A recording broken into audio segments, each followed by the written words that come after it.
తెలుసుదాం. తిరుమలలో పరకామణి చోరీపై సిఐడి బృందం విచారణ చేపట్టింది. తిరుమల శ్రీవారి ఆలయ పరకామణిని పరిశీలించిన సిఐడి బృందం కేసు నమోదైన తిరుమల 1 టౌన్ పిఎస్లో కూడా రికార్డులను పరిశీలించింది. పరకామణి కేసుకు సంబంధించి అన్ని రికార్డులు స్వాధీనం చేసుకుంది. రికార్డుల పరిశీలన తర్వాత సిఐడి బృందం అమరావతికి వెళ్లనుంది. అటు సిఐడి డీజీ రవిశంకర్తో టీటీడీ బోర్డు సభ్యుడు భానుప్రకాష్ భేటీ అయ్యారు. పరకామణి కేసులో తన దగ్గర ఉన్న ఆధారాలను సమర్పించారు.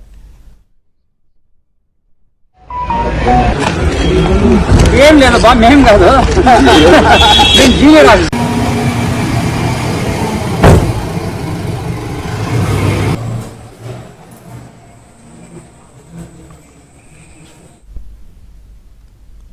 కేసు దర్యాప్తుకు సంబంధించిన పూర్తి అప్డేట్స్ మా ప్రతినిధి జితేంద్ర అందిస్తారు. జితేంద్ర. లక్ష్మీదుర్గ, గత వైసీపీ ప్రభుత్వంలో తిరుమల శ్రీవారి పరకామణిలో జరిగినటువంటి చోరీకి సంబంధించిన కేసులో కీలక పురోగతి కనిపిస్తా ఉంది.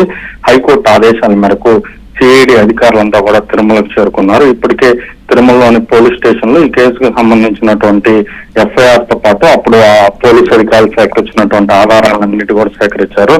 ఈ నేపథ్యంలోనే ల్యాప్టాప్ తో పాటు ఇతర కీలక పత్రాలంతా కూడా సిఐడి అధికారులు స్వాధీనం చేసుకున్నారు. మరో పక్క ఈ కేసుకు సంబంధించిన నిందితుడు ఎవరైతే రవికుమార్ ఉన్నారో ఆయనకు సంబంధించిన ఆస్తులను కూడా మంది ప్రభుత్వంలోని అధికారులతో పాటు రాజకీయ నాయకులు కూడా కబ్జా చేశారని వాళ్ళన్నిటి కూడా స్వాధీనం చేసుకున్నారని అతన్ని భయపించి కూడా వాడు స్వాధీనం చేసుకున్నారని దీనికి సంబంధించినటువంటి కీలక ఆధారాలను కూడా ఇప్పటికే టీటీడీ పార్లమెంటరీ సభ్యుడు భానుప్రకాష్ రెడ్డి ఏడీడీజీ రవిశంకర్ అయినారు సమర్పించినటువంటి పరిస్థితుంది. మరోపక్క ఈ కేసులో అప్పుడు ఎవరైతే అధికారులు ఉన్నారో వాళ్ళంతా కూడా ఒక్కరిని కూడా సిఐడి అధికారులు పిలిపించి విచారిస్తున్నటువంటి పరిస్థితి కూడా కనపడుతోంది. మరోపక్క తిరుపతిలోని పరిపాలనా భవన్ లో పరకామణి కేసుకు సంబంధించి కొన్ని ఆధారాలను కూడా సిఐడి అధికారులు సేకరించుకున్నట్టు కూడా సమాచారం అందుతుంది. ఈ నేపథ్యంలోనే మరి కాసేపట్లో తిరుమల నుంచి సిఐడి అధికారుల బృందం తిరుపతిలోని పరిపాలనా భవనానికి చేరుకొని అక్కడ పరకామణి కేసుకు సంబంధించి కొన్ని ఆధారాలను కూడా సేకరించి ఆ తర్వాత సిఐడి కార్యాలయానికి వెళ్లి అప్పుడు ఎవరైతే అధికారులు ఉన్నారో వారందరినీ కూడా ఒక్కొక్కరిని పిలిపి ఈ కేసుకు సంబంధించి పూర్వాపరాలను కూడా తెలుసుకునేటటువంటి అవకాశం స్పష్టంగా కనపడతా ఉంది. మొత్తంలో కూడా ఈ కేసుని సిఐడి డీజీ రవిశంకర్ అయ్యనరే పర్యవేక్షిస్తున్నటువంటి పరిస్థితుంది. తిరుపతి ఎస్పీ సుబ్బరాయుడు కూడా తిరుమలకి చేరుకొని ఈ కేసుకు సంబంధించినటువంటి కొన్ని ఆధారాలు దాంతో సంబంధించి దర్యాప్తు పత్రాలను కూడా సిఐడి డీజీకి సమర్పించినట్టు కూడా తెలుస్తా ఉంది.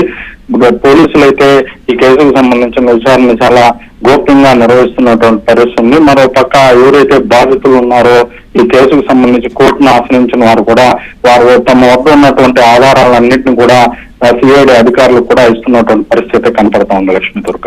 Okay, thank you Jitendra.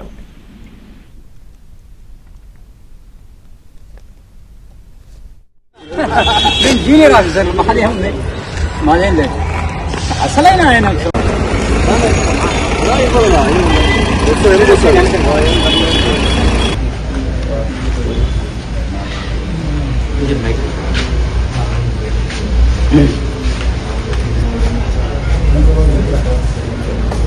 DSP